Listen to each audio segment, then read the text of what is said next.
ನಮಸ್ಕಾರ ಎಲ್ಲರಿಗೂ. ಈ ವಿಡಿಯೋ ಮಾಡೋ ಉದ್ದೇಶ ಏನಂದರೆ, ಆಲ್ಮೋಸ್ಟು ಇದ್ರ ಬಗ್ಗೆ ಎಲ್ಲರೂ ವಾಯ್ಸ್ ರೇಸ್ ಮಾಡಿದ್ದಾರೆ, ಹಾಗೆ ಇದ್ರ ಬಗ್ಗೆ ಮಾತಾಡಿದ್ದಾರೆ. ಸೊ 1 ವೀಕ್ ಬ್ಯಾಕ್ ನಾನು ಇನ್ಸ್ಟಾಗ್ರಾಮ್ ಓಪನ್ ಮಾಡಿದಾಗ ಸುಮ್ಮನೆ ವಿಡಿಯೋ ನೋಡ್ತಾ ಇರಬೇಕಾದ್ರೆ ಇದ್ರ ಬಗ್ಗೆ ತುಂಬ ಟಾಪಿಕ್ಸ್ಗಳು ಬಂತು. ಯಾರು ಇನ್ಸ್ಟಾಗ್ರಾಮ್ ಅಕೌಂಟಲ್ಲಿ ನೋಡಿದ್ರು ಏನಿದು ಅಂತ ಯೂಟ್ಯೂಬಲ್ಲಿ ಹೋಗಿ ಚೆಕ್ ಮಾಡಿದಾಗ ಸಮೀರ್ ಅಂತ ಒಬ್ಬರು ಇದ್ರ ಬಗ್ಗೆ ಡೀಟೇಲ್ಸ್ ಕಲೆಕ್ಟ್ ಮಾಡಿ ಇದನ್ನು ವ್ಲಾಗ್ ಮಾಡಿದ್ದಾರೆ ಅಂತ ಗೊತ್ತಾಯಿತು. ಸೊ ತುಂಬ ಖುಷಿಯಾಯಿತು. Hats off to you Sameer ಅವರೇ. ನೀವು ಯಾವುದೇ ಜಾತಿ ಆಗಿರ್ಬೋದು, ಬಟ್ ಒಂದು ಹೆಣ್ಣಿಗೋಸ್ಕರ ನಿಂತ್ರಲ್ಲ, ಅದು ತುಂಬಾ ಖುಷಿಯಾಯಿತು. ಸೊ ಇಲ್ಲಿ ಹೆಣ್ಮಕ್ಳಿಗೆ ನ್ಯಾಯ ಕೊಡಿಸಿ, ಆ ಹೆಣ್ಮಗುಗೆ ನ್ಯಾಯ ಕೊಡಿಸಿ ಅಂದರೆ ಇಲ್ಲಿ ಅದ್ರ ಬಗ್ಗೆ ಮಾತಾಡ್ತಿದ್ದಂಗೆ ಲೈಟಾಗಿ ಆ ಟಾಪಿಕ್ನೇ ಬಿಟ್ಬಿಟ್ಟು ಜಾತಿ ಬಗ್ಗೆ ಮಾತಾಡ್ಬಿಟ್ಟು ಜಗಳ ಮಾಡೋಕ್ಕೆ ಸ್ಟಾರ್ಟ್ ಮಾಡ್ತೀರ. ಆ ಜಾತಿ ಈ ಜಾತಿ ಅಂತ. ದೇವ್ರಿಗೆ ಜಾತಿ ಇಲ್ಲ ಸರ್.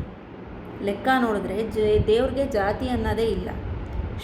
ಲಾರ್ಡ್ ಶಿವ ಸ್ಮಶಾನನ ಕಾಯ್ತಾರೆ ಅವರು. ಅವ್ರಿಗೆ ಜಾತಿ ಭೇದ ಅನ್ನೋದಿಲ್ಲ. ಮನುಷ್ಯರುಗಳು ಮಾಡ್ಕೊಂಡಿರೋದು ಜಾತಿ ಭೇದ.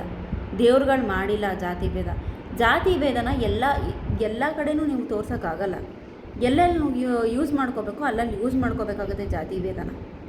ಅವ್ರು ಆ ಜಾತಿ ಈ ಜಾತಿ ಅವ್ರು ಹುಡ್ಕಂಗೆ ನಮ್ಮ ಕೈಲಿ ಹುಡ್ಕೋಕ್ಕಾಗಲ್ಲ.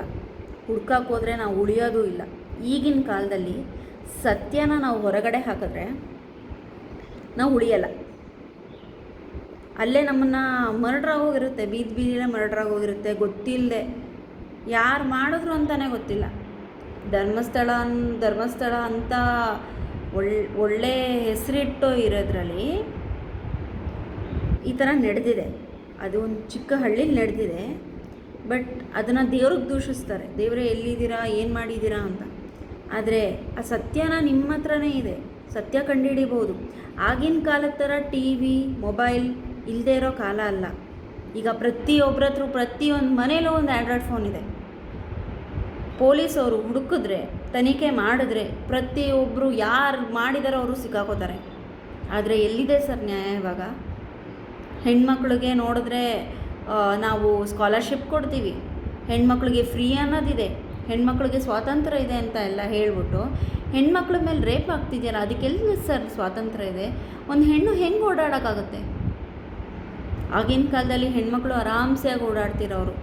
ಬಟ್ ಇವಾಗ ಮನೆಯಿಂದ ಹೊರಗಡೆ ಹೋಗೋಕ್ಕೆ ಭಯ ಪಡ್ತಾರೆ. ಹೆಣ್ಣು ಅಂತ ಹುಟ್ಟಿಸ್ಕೊಂಡ್ಮೇಲೆ ಅಯ್ಯೋ ನನ್ನ ಮಗು ಸ್ಕೂಲಿಂದ ಎಷ್ಟು ಗಂಟೆಗೆ ಬರುತ್ತೆ, ನನ್ನ ಮಗಳು ಕಾಲೇಜಿಂದ ಹೇಗೆ ಬರ್ತಾಳೆ, ಏನು ಬರ್ತಾನೆ ಅಂತ ಪ್ರತಿ ಒಂದು ಕ್ಷಣವೂ ಒಂದು ತಾಯಿ ಆದವಳು ಹೆದರ್ಕೊಂಡು ಕೂತಿರ್ತಾಳೆ. ಇದೇ ಫಾರಿನ್ ಕಂಟ್ರಿಲಾಗಿರ್ಬೋದು, ಔಟ್ ಆಫ್ ಕಂಟ್ರಿಲಾಗಿರ್ಬೋದು, ರೇಪ್ ಆಗಿದ್ದಿದ್ರೆ ಅಲ್ಲೇ ಶೂಟೌಟ್ ಮಾಡಿರೋರು, ಇಲ್ಲ ಅಂದರೆ ಅವ್ರಿಗೆ ಏನಾದ್ರು ಒಂದು ಗಲ್ಲು ಶಿಕ್ಷೆ ಕೊಟ್ಟಿರೋರು. ನಮ್ಮ ಇಂಡಿಯಾದಲ್ಲಿ ಯಾಕೆ ಸರ್ ತಗೋತಾ ಇಲ್ಲ ದುಡ್ಡು? ಸಾಯ್ಬೇಕಾದ್ರೆ ಏನೂ ಎತ್ಕೊಂಡು ಹೋಗಲ್ಲ ಸರ್. ನಾವು ಸಾಯ್ಬೇಕಾದ್ರೆ ನಾವು ಒಂದೇ ಒಂದು ವಸ್ತುನೂ ನಮ್ಮ ಹತ್ರ ಕೈಯಲ್ಲಿರಲ್ಲ. ನಾವು ಹಾಕಿರೋ ಬಟ್ಟೆನೇ ಇರಲ್ಲ ಸತ್ತ ಮೇಲೆ. ಇನ್ನು ದುಡ್ಡೆಲ್ಲಿಂದ ಸರ್ ಎತ್ಕೊಂಡು ಹೋಗೋಕ್ಕಾಗುತ್ತೆ? ಆ ಹೆಣ್ಮಗುನ ಆ ಥರ ರೀತಿಲಿ ನೋಡೋಕ್ಕೆ 9 ತಿಂಗಳು ಹೊತ್ತಿ ಸಾಕಿರೋರು, ಆ ತಾಯಿ ಮನಸ್ಸಿಗೆ ಎಷ್ಟು ನೋವಾಗಿರಬೇಡ. ಅವಳನ್ನ ಕಚ್ಚಿ ಹಲ್ಲೆ ಮಾಡಿ ಅವಳ ದೇಹನ ಪ್ರತಿ ಒಂದು ಜಾಗದಲ್ಲೂ ಹೆಂಗೆ ಮಾಡಿದ್ದಾರೆ ಅಂದರೆ, ಆ ತಾಯಿ ಅವಳ ಮಗಳು ಅಂತ ಕಂಡುಹಿಡಿಬಾರ್ದು. ರೇಪ್ ಮಾಡ್ಬೇಕಾದ್ರೆ ಯಾಕೆ ಜಾತಿ ಭೇದ ಬರಲ್ಲ? ಆವಾಗ ಜಾತಿ ಕಾಣಿಸಲ್ವಾ?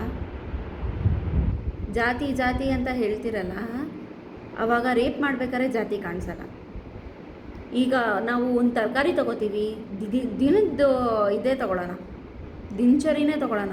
ಒಂದು ತರಕಾರಿ ತೊಗೋತೀವಿ, ಒಂದು ಹಾಲು ತೊಗೋತೀವಿ, ಸೊಪ್ಪು ಎಲ್ಲನೂ ತೊಗೋತೀವಿ, ಒಂದು ದಿನಸಿ ಅಂಗಡಿ ಸಾಮಾನಲ್ಲಿ ಎಲ್ಲನೂ ತೊಗೋತೀವಿ. ಒಂದೊಂದು ಕಡೆನೂ ಒಂದೊಂದು ಜಾತಿ ಇರುತ್ತೆ. ಹಾಲು ಮಾರೋನೋ ಒಬ್ಬರು ಜಾತಿ ಇರುತ್ತೆ, ತರಕಾರಿ ಮಾರೋನೇ ಒಬ್ಬರು ಜಾತಿ ಇರುತ್ತೆ. ಅದನ್ನೆಲ್ಲ ನಾವು ದಿನನಿತ್ಯ ಊಟ ಮಾಡ್ತೀವಿ, 3 ಹೊತ್ತು ಹೊಟ್ಟೆ ತುಂಬ ತಿಂತೀವಿ. ಆವಾಗ ನೋಡದೇ ಇರೋ ಜಾತಿ ಈಗ ರೇಪ್ ಅಟೆಂಪ್ಟ್ ಬಗ್ಗೆ ಮಾತಾಡಿದಾಗ ಏನಕ್ಕೆ ಬಂತು ಸರ್ ಜಾತಿ? ಜಾತಿನ ಬಿಟ್ಟು ಒಂದೇ ಒಂದು ಸಲ ಯೋಚನೆ ಮಾಡಿ, ನಮ್ಮ ಗೌರ್ಮೆಂಟ್ ಅವರು ಹೆಣ್ಮಕ್ಳಿಗೆ ಆದಾಗ ಅಲ್ಲೇ ಗಲ್ಲು ಶಿಕ್ಷೆನೋ ಇಲ್ಲ ಶೂಟೌಟೋ ಇದನ್ನು ಏನಾದರೂ ಮುಂದೆ ರೂಲ್ಸ್ ಮಾಡಿದ್ರೆ ನಮ್ಮ ಹೆಣ್ಮಕ್ಳು ಆರಾಮ್ಸೆಯಾಗಿ ರಾತ್ರಿ 12 ಗಂಟೆ ಅಲ್ಲ, ರಾತ್ರಿ 2-3 ಗಂಟೆವರೆಗೂ ಓಡಾಡ್ತಾ ಇರ್ತಾರೆ. ಇವಾಗ ಹೆಣ್ಮಕ್ಳುಗಳು ಯಾರೂ ಮನೇಲಿರಲ್ಲ ಸರ್. ಬ್ಯಾಂಗ್ಳೂರಲ್ಲೂ ಅಷ್ಟೇ, ಎಲ್ಲ ಕಡೆನೂ ಅಷ್ಟೇ ವರ್ಕ್ ಮಾಡ್ತಾ ಇರ್ತಾರೆ, ನೈಟೂ ವರ್ಕ್ ಮಾಡ್ತಾರೆ. ನೀವು ಅವ್ರಿಗೆ ಸಹಕರಿಸಬೇಕು ಹೊರತು ನೀವು ಕೆಟ್ಟದ್ದಕ್ಕೆ ನೀವು ಸಪೋರ್ಟ್ ಮಾಡೋದಲ್ಲ. ಮೊದಲನೇದಾಗಿ ಹೆಣ್ಮಕ್ಳಿಗೆ ಪಬ್ಬು ಡಿಸ್ಕೋತೆಕ್ಕು ಇದೆಲ್ಲ ನಿಲ್ಲಬೇಕು ಸರ್. ಕೆಟ್ಟದ್ದಕ್ಕೆ ಸಪೋರ್ಟ್ ಮಾಡ್ತಿದ್ದೀರಾ ಹೊರತು ಯಾವುದು ಒಳ್ಳೇದಿಲ್ಲಿ ಸಪೋರ್ಟ್ ಅನ್ನೋದು ಬರ್ತಾನೇ ಇಲ್ಲ. ಒಂದೇ ಒಂದು ಸಪೋರ್ಟು, ಅದರಲ್ಲಿ ಬೇರೆ ವುಮೆನ್ಸ್ ಡೇ ಸೆಲೆಬ್ರೇಟ್ ಮಾಡ್ತೀರಾ. ವುಮೆನ್ಸ್ಗೆ ನ್ಯಾಯನೇ ಇಲ್ಲ. ಎಲ್ಲಿಂದ ವುಮೆನ್ಸ್ ಡೇ ಸೆಲೆಬ್ರೇಟ್ ಮಾಡಬೇಕು ಸರ್ ನಾವು? ಹೆಣ್ಮಕ್ಳಿಗೆ ಶೋಷಣೆ ಆಗ್ತಾನೇ ಇದೆ. ಬರ್ತಾ 9 ತಿಂಗಳಿಂದ ಹಿಡಿದು 60 ವರ್ಷ ಮುದುಕಿವರೆಗೂ ರೇಪ್ ಆಗ್ತಾಯಿದೆ. ಎಲ್ಲಿದೆ ಸರ್ ನ್ಯಾಯ? ನ್ಯೂಸ್ ಚಾನಲ್ ಅವರೆಲ್ಲ ಎಲ್ಲಿ ಹೋದ್ರು? ಇವಾಗ ಯಾರೂ ಬರಲಿಲ್ಲ ನ್ಯೂಸ್ ಅವರು. ಆ ತಾಯಿ ರೋಡಲ್ಲಿ ಗೋಳಾಡ್ತಾ ಇದ್ದರೆ ಯಾರೂ ಬರಲಿಲ್ಲ ನ್ಯೂಸ್ ಅವರು. ಯಾರೋ ಮಾಡಿರೋ ರೇಪ್ಗೆ ಇನ್ಯಾರನೋ ಮೇಲೆ ನೀವು ಹಾಕಿದ್ರೆ ಏನು ಪ್ರಯೋಜನ? ಅವ್ರ ಮನೆ ಜೀವನನೂ ಹಾಳು. ದರ್ಶನ್ ಸರ್ದು ಆದಾಗ ಕೇಸ್ ಆದಾಗ ಅವ್ರು ಯಾವ ಶರ್ಟ್ ಹಾಕಿದ್ರು? ಅವರು ಬ್ರ್ಯಾಂಡೆಡ್ ಶರ್ಟ್ ಬೇರೆ ಹಾಕೊಬಿಟ್ಟಿದ್ದಾರೆ ಜೈಲಲ್ಲಿ. ಅವ್ರಿಗೆ ಊಟ ಸೇರ್ತಾ ಇಲ್ವಂತೆ, ನಿದ್ದೆ ಬರ್ತಿಲ್ವಂತೆ, ಅವ್ರಿಗೆ ಮಲಗೋಕ್ಕಾಗಿಲ್ಲ ಬೆನ್ನೋವಿಗೆ ಅಂತ ಹಾಸ್ಪಿಟಲ್ನಿಂದ ಹೋದಾಗ ಅವ್ರು ಇದೇ ಹಾಸ್ಪಿಟಲ್ ಬೇಕಂತೆ, ಅವ್ರಿಗೆ ಬೆಡ್ ಬೇರೆ ತಂದು ಕೊಡ್ತಿದ್ದಾರಂತೆ. ಸಿಲ್ಲಿ ರೀಸನ್ಗೆಲ್ಲ ನ್ಯೂಸ್ ಚಾನಲ್ ಅವರು ಅವ್ರ ಹಿಂದೆ ಬಿದ್ದಿದ್ದು ಜನಗಳ ಮೈಂಡ್ನ ಕೆಡಿಸಿದ್ದು. ಬಟ್ ಸೌಜನ್ಯ ವಿಚಾರದಲ್ಲಿ ಏನಕ್ಕೆ ಸರ್ ಬರ್ತಾಯಿಲ್ಲ ಯಾರೂ? ಆ ಹುಡುಗಿನ ದೇಹನ ಕಚ್ಚಿ ಹಲ್ಲೆ ಮಾಡಿದ್ದಾರೆ, ಆ ಹೆಣ್ಮಗಳನ್ನ ನೋಯಿಸಿದ್ದಾರೆ, ಅವಳು ಕಾಲೇಜ್ ಬಟ್ಟೆಯಲ್ಲಿ ಇದ್ದಾಗ ಅವಳ ವೇಲನ್ನ ಕಟ್ಟಿದ್ದಾರೆ, ಅವಳ ವೇಲಲ್ಲೇ ಕಟ್ಟಿ. ಇದೆಲ್ಲ ಯಾಕೆ ಸರ್ ಬರಲಿಲ್ಲ? ಯಾರೋ ಫಿಲಮ್ ಆ್ಯಕ್ಟ್ರು ಅವರೆಷ್ಟು ಕಾಸ್ಟ್ಲಿ ಸೀರೆ ಹಾಕ್ಕೊಂಡಿದ್ದಾರೆ ನೋಡಿ. ದಿನನಿತ್ಯ ನಡೀತಿರೋದಿದು. ಅವರು ಬ್ರ್ಯಾಂಡೆಡ್ ಬಟ್ಟೆ ಹಾಕ್ಕೊಂಡ್ರು ನೋಡಿ, ಅವ್ರು 20-30 ಸಾವಿರ ರೂಪಾಯಿ ಸ್ಯಾರಿ ಎಷ್ಟು ಬೆಲೆ ಗೊತ್ತಾ? ಈ ಥರ ಎಲ್ಲ ನ್ಯೂಸ್ ಮಾಡೋ ಬದಲು ಹೆಣ್ಮಕ್ಳಿಗೆ ಎಲ್ಲಿ ಅನ್ಯಾಯ ನಡೀತಿದೆ ಅದ್ರ ಮುಂದೆ ನಾವು ಮುಂದೆ ಬರಬೇಕು. ಆಗ ನಮಗೆ ನ್ಯೂಸ್ ನೋಡೋಕ್ಕೂ ಇಷ್ಟ ಆಗುತ್ತೆ, ನ್ಯೂಸ್ ಅವ್ರಿಗೂ ಜನಗಳು ನಿಂತು ಸಪೋರ್ಟ್ ಮಾಡ್ತಾರೆ. ಸುಮ್ಮನೆ ಸಿಲ್ಸಿಲೆ ರೀಸನ್ನ ನ್ಯೂಸ್ ಮಾಡಿಕೊಂಡು ಎಲ್ಲನೂ ಮಾಡಿದ್ರೆ ಜನಗಳಿಗೆ ನಂಬಿಕೆ ಅನ್ನೋದೇ ಇರಲ್ಲ ಸರ್. ಯಾವುದ್ರ ಮೇಲೆ ನಂಬಿಕೆ ಮಾಡಬೇಕಾಗು ಸರ್? ದೇವ್ರನ್ನೂ ಬೈತಾರೆ ಅವಾಗ, ಅಯ್ಯೋ ದೇವರು ಏನಪ್ಪ ನಮಗೇನು ಕಾಪಾಡಲೇ ಇಲ್ಲ ಅಂತ. ಕಷ್ಟದಲ್ಲಿ ಹೇಗೆ ನಾವು ದೇವ್ರನ್ನ ನಂಬಬೇಕು, ಸುಖದಲ್ಲೂ ದೇವ್ರನ್ನ ಹಾಗೆ ನಂಬಬೇಕು. ಸುಖ ಬಂದ ತಕ್ಷಣ ದೇವರೇ ಅನ್ನೋದು, ಕಷ್ಟ ಬಂದ ತಕ್ಷಣ ಅಯ್ಯೋ ದೇವರೇ ನೀನೇನು ಮಾಡಿದ್ಯಾ, ನೀನು ನ್ಯಾಯ ಕೊಡಿಸು ಅನ್ನೋದು. ಆದರೆ ಕರ್ಮ ಒಂದಲ್ಲ ಒಂದು ದಿವಸ ಈ ತಪ್ಪನ್ನ ಮಾಡಿದವ್ರಿಗೆ ಶಿಕ್ಷೆ ಕೊಟ್ಟೇ ಕೊಡ್ತಾರೆ ಆ ದೇವರು ಸುಮ್ಮನೆ ಕೂತ್ಕೊಳ್ಳಲ್ಲ. ಅವ್ರವ್ರ ಪಾಪ ಕೊಡೋಣ ತುಂಬವರೆಗೂ ಕಾಯ್ತಾ ಇರ್ತಾರೆ. ಸೊ ಹೇಳೋದು ಇಷ್ಟೇ, ಹೆಣ್ಮಕ್ಳಿಗೆ ಗೌರವ ಕೊಡಿ. ನಿಮ್ಮನೆ ಹೆಣ್ಮಕ್ಳಿಗಾಗಿದ್ರು ಹೀಗೆ ಮಾಡ್ತಾಯಿದ್ರಾ? ಸುಮ್ಮನೆ ಇರ್ತಿದ್ರಾ? ಆವಾಗ ಗೋಳಾಡ್ತಾ ಇದ್ದಿದ್ರೆ ಆಗ ದೇವರು ಮೇಲ್ಗಡೆ ನಿಂತ್ಕೊಂಡು ನಗ್ತಾಯಿದ್ರು. ಅವತ್ತಿನ ದಿವಸ ಒಂದು ಹೆಣ್ಮಗುಗೆ ಆಗ್ಬೇಕಾದ್ರೆ ನೀವೇನೂ ಮಾಡಲಿಲ್ಲ, ನಿಮ್ಮನೆ ಹೆಣ್ಮಕ್ಳಿಗಾದಾಗ ಈಗ ನಿಮಗೆ ಕಣ್ಣೀರು ದುಃಖ ಎಲ್ಲನೂ ಬರುತ್ತೆ. ನ್ಯೂಸ್ ಚಾನಲ್ ಅವ್ರಿಗೂ ಅಷ್ಟೇ ಹೇಳೋದು, ರಿಕ್ವೆಸ್ಟ್ ಮಾಡ್ಕೋತಾ ಇದ್ದೀನಿ. ಆ ಹೆಣ್ಮಗುಗಂತೂ ಇವಾಗ ನಾವು ಏನೂ ಮಾಡೋಕ್ಕಾಗಲ್ಲ. ಅವ್ರ ಫ್ಯಾಮಿಲಿಗೆ ಒಂದು ಅಮೌಂಟ್ ಆಗಲಿ ಏನೋ ಆಗಲಿ ನಾವು ಕೊಡ್ಬೋದು, ಆದರೆ ಅವ್ರ ಆತ್ಮಕ್ಕೆ ಶಾಂತಿ ಸಿಗಬೇಕು. ಆ ಹೆಣ್ಮಗು ಮೇಲಿಂದಾರು ನೋಡಿಕೊಂಡು ಅಪ್ಪ ಕೊನೆಗೂ ನನಗಾಗಿರೋ ಅನ್ಯಾಯಕ್ಕೆ ಎಲ್ಲರೂ ನ್ಯಾಯ ಕೊಡಿಸಿದ್ರು ಅಂತ ಅನ್ಬೇಕಷ್ಟೇ. ಆ ತಾಯಿ ತುಂಬ ಕಣ್ಣೀರು ಹಾಕಿರ್ತಾರೆ, ಅವ್ರಿಗೆ ಸಮಾಧಾನ ಮಾಡಿ.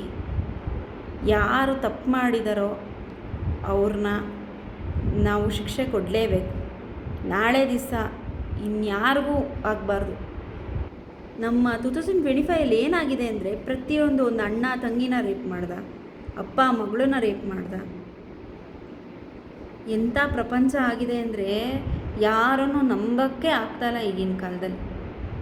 ನಮ್ಮ ಮನೆ ಒಳಗಡೆ ಸಂಬಂಧಿಕರನ್ನೇ ನಂಬೋಕ್ಕಾಗ್ತಿಲ್ಲ ಅಂದರೆ ನ್ಯೂಸ್ ಚಾನಲಲ್ಲಿ ನೋಡ್ತಾವೇ ಇದ್ದೀವಿ, ಪೇಪರಲ್ಲಾಗಿರ್ಬೋದು, ಪ್ರತಿಯೊಂದು ಇದರಲ್ಲೂ. ಎಲ್ಲಿದೆ ಸರ್ ನ್ಯಾಯ? ನ್ಯಾಯ ಇಲ್ಲ ಅಂದರೆ ತುಂಬ ಕಷ್ಟ ಆಗುತ್ತೆ ಸರ್.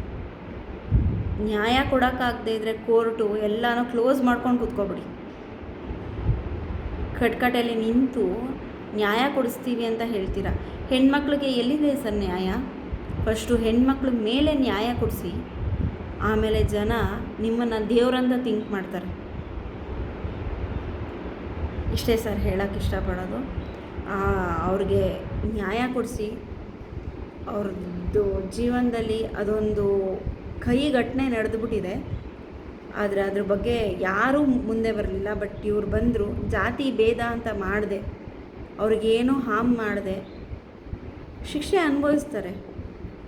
ಅವ್ರು ಇವತ್ತಿನ ದಿವಸ ತಪ್ಪಿಸ್ಕೊಂಡಿರ್ಬೋದು, ಆದರೆ ದೇವ್ರ ಕಣ್ಣು ಮುಂದೆ ಯಾವತ್ತೂ ಯಾರೂ ತಪ್ಪಿಸ್ಕೊಳ್ಳೋಕ್ಕೆ ಸಾಧ್ಯ ಇಲ್ಲ. ಜಾತಿ ಭೇದ ಅಂತ ಮಾಡದೆ ಎಲ್ಲರೂ ಕೈ ಜೋಡಿಸಿ ಸೌಜನ್ಯ ಅವರ ಸಾವಿಗೆ, ಆ ಹುಡುಗಿ ಸಾವಿಗೆ ಒಂದು ಶಾಂತಿ ಸಿಗಲಿ ಅಂತ ನಾನು ಕೇಳ್ಕೊತೀನಿ. Thank you.